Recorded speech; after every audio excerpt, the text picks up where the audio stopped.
नमः शिवाय। ओम नमः दुष्ट मायावी मार्कंडे, तू यम पाश पर माया चलाता है। ओम नमः शिवाय। ले बच मेरे गदा प्रहार से। ओम नमः शिवाय। ओम नमः शिवाय।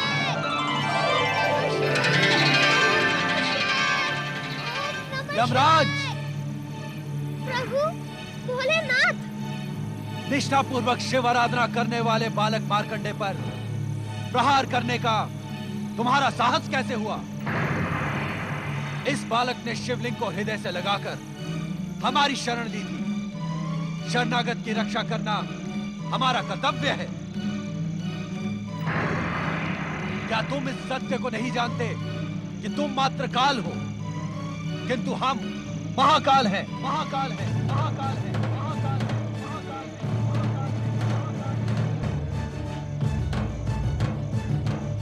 हमारी निष्ठा और भक्ति की चरम सीमा पर पहुंचा ये बालक मार्कंडे शिव कृपा से अवध्य हो गया है।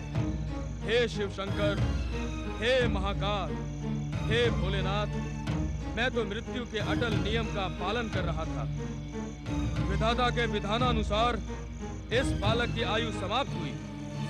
यदि मैं नियंता द्वारा निर्धारित समय पर आकर प्राण न हरता, तो आप हमें कर्म विमुख होने का दंड ना देते?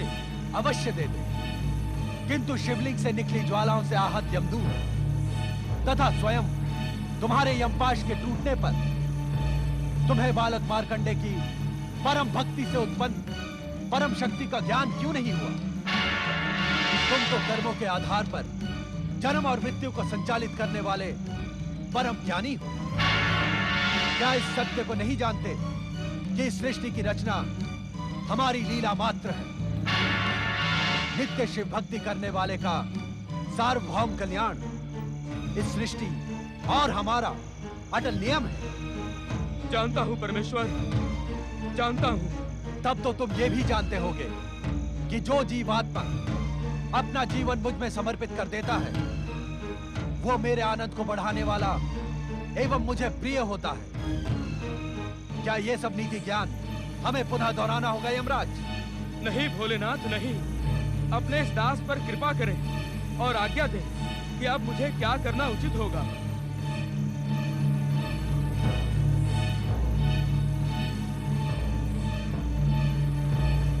यमराज, मार्कंडे के माता पिता के पुण्य प्रभाव एवं जन्म से ही शिव निष्ठा के कारण अब यह बालक अल्पायु रहा ही नहीं।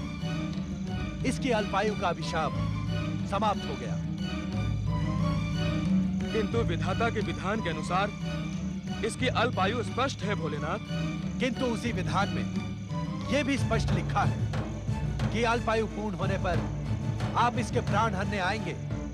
उसी समय हम दोनों उपस्थित होकर न केवल इसके अभिशाप को समाप्त कर इसे दीर्घायु प्रदान करेंगे, अपितु इसे अमरता का वरदान भी देंगे।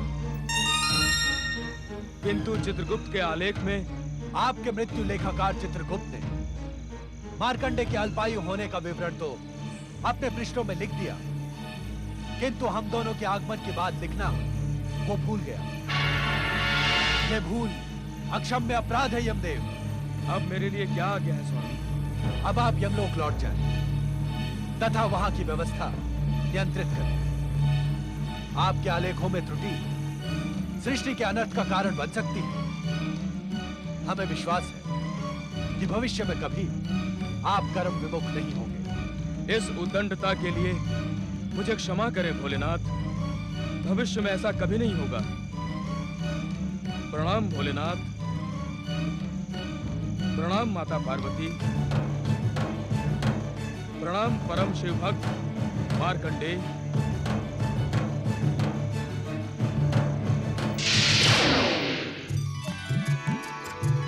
जय हो भगवान भोलेनाथ, माता पार्वती।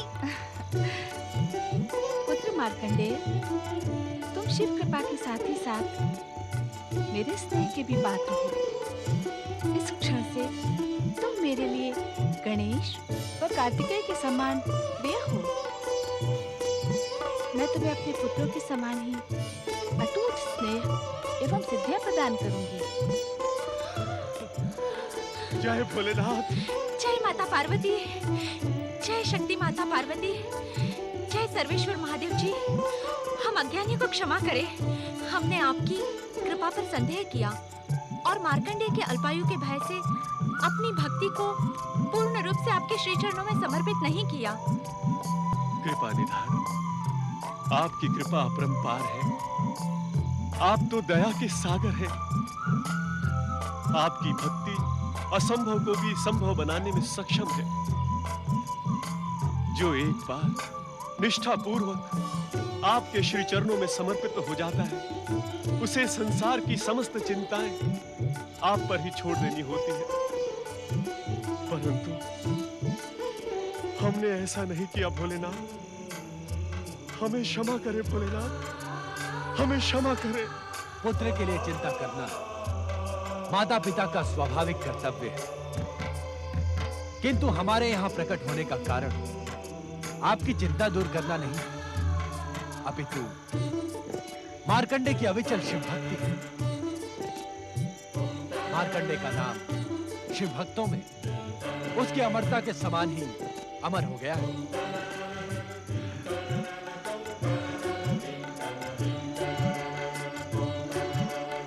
पुत्र मार्कंडेय, तुम मेरी विशेष कृपा के अधिकारी बन गए हो। माता, आपके चरणों में एक विनम्र निवेदन प्रस्तुत करने का इच्छुक हूँ माता। अवश्य पुत्र। माता, दुष्ट दैत्यों का अंत करने वाली आपके शक्ति स्वरूप की कथा मुझे बहुत प्रिय है माता। शांत क्यों हो गए मार्कंडेय? अपनी इच्छा निसंकोच कहो। यदि आप दोनों का आशीर्वाद हो तो मैं माता की दया, माया और शक्ति स्वरूप का वर्णन एक ग्रंथ के रूप में लोक कल्याण के उद्देश्य से करने का इच्छुक हूँ। तुम्हारी कल्पना एवं इच्छा अत्यंत सुंदर है पुत्र मार्कंडेय। इसे साकार करने के लिए हम तुम्हें आशीर्वाद देते हैं कि तुम्हारे द्वारा रचित ग्रंथ न केवल मार्कंडेय पुराण के रूप में जगत विख्यात होगा, अपितु आने वाले भविष्य में शक्ति स्वरूपा दुर्गा के भक्तों की भक्ति एवं प्रेरणा का स्रोत बनेगा। पुत्र मार्कंडेय, भविष्य में तुम्हारे द्वारा रचित मार्कंडेय पुराण का मनन, पाठन एवं श्रवण करने वाला व्यक्ति मेरी विशेष कृपा का अधिकारी एवं मेरा परम भक्त कहलाएगा।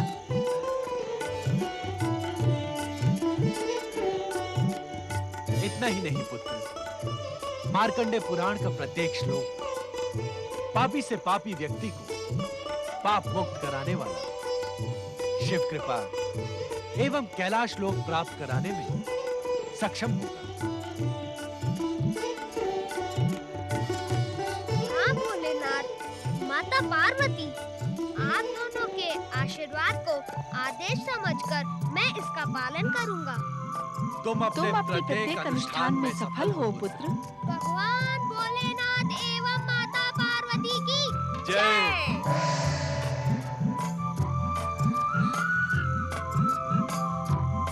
पुत्र मार्कंडेय की जय।